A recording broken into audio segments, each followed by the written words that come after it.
नमस्कार. आज मी इथे पावटा घेतलेला आहे. पावट्याचे दाणे काढून घेते अशा प्रकारे आणि पाण्याने धुवून घेते. त्यात एक बारीक कापून ठेवलेला बटाटा घालते आणि वांगी घेतलेली आहेत.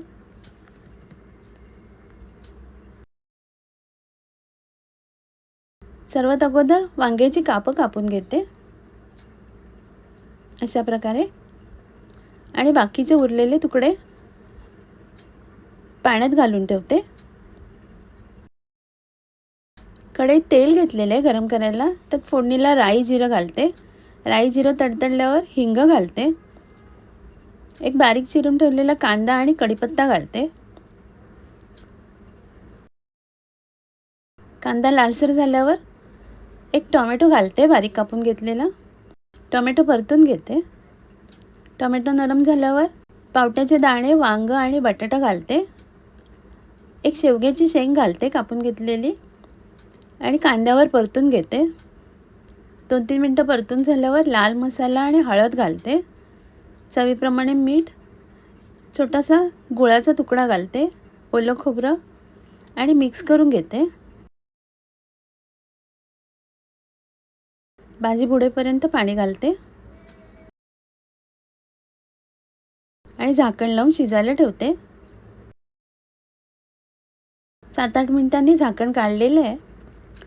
बटाटा शिजलेला आहे.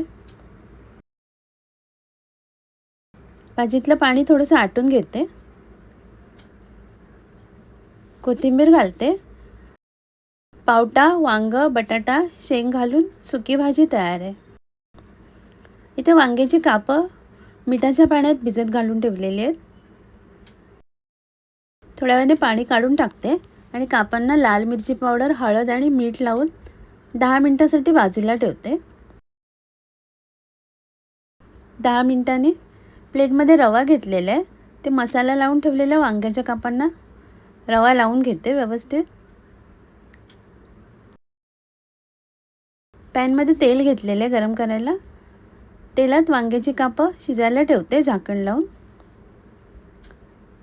3-4 मिनिटांनी झाकण काढून दुसऱ्या बाजूने परतून घेते आणि पुन्हा झाकण लावून वांगी शिजायला ठेवते. 2-3 मिनिटांनी झाकण काढलेले आहे. वांगी शिजलेली आहेत.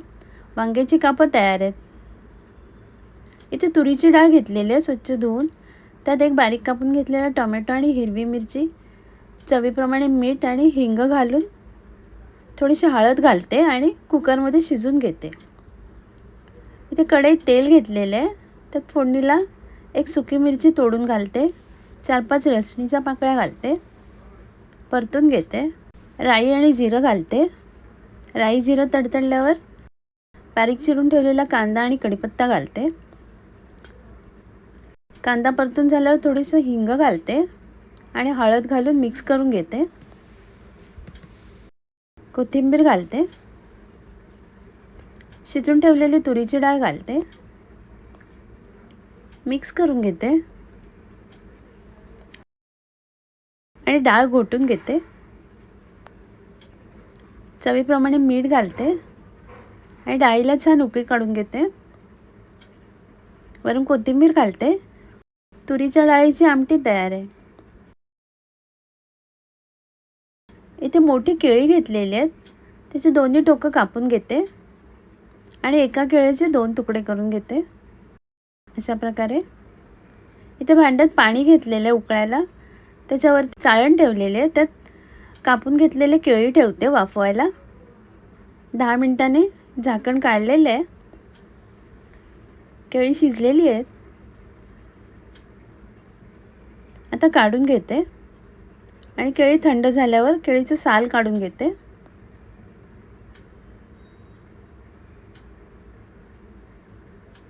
आणि केळ्यांचे छोटे छोटे तुकडे करून घेते.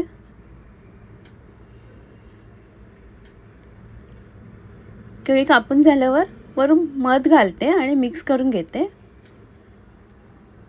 वाफवलेली केळी तयार आहेत. इथे ब्रोकोली घेतलेली आहे स्वच्छ धुवून. देठ काढून टाकते आणि ब्रोकोली कापून घेते.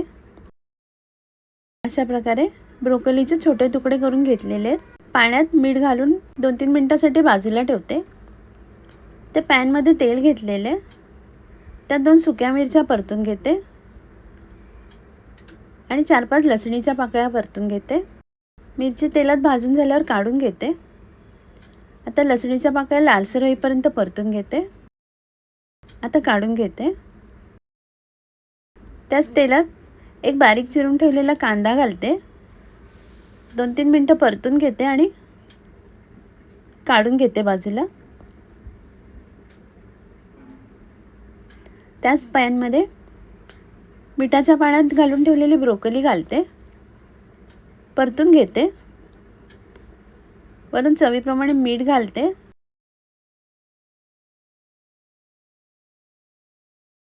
आणि थोडंसं पाणी घालून झाकण लावून शिजवून घेते।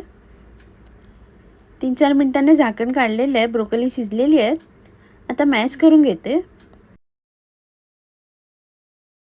मिरची तळून घेतलेली थंड झालेली आहे, त्यात मीठ घालून हाताने कुस्करून घेते। आता लसूण घालते आणि हाताने सगळं मिक्स करून घेते। त्यात मॅश करून ठेवलेली ब्रोकोली घालते, लिंबाचा रस आणि कोथिंबीर घालून पुन्हा एकदा मिक्स करून घेते। ब्रोकोलीचं भरीत तयार आहे। आता मी सर्व करते। आजचा व्हिडिओ पाहिल्याबद्दल खूप खूप धन्यवाद।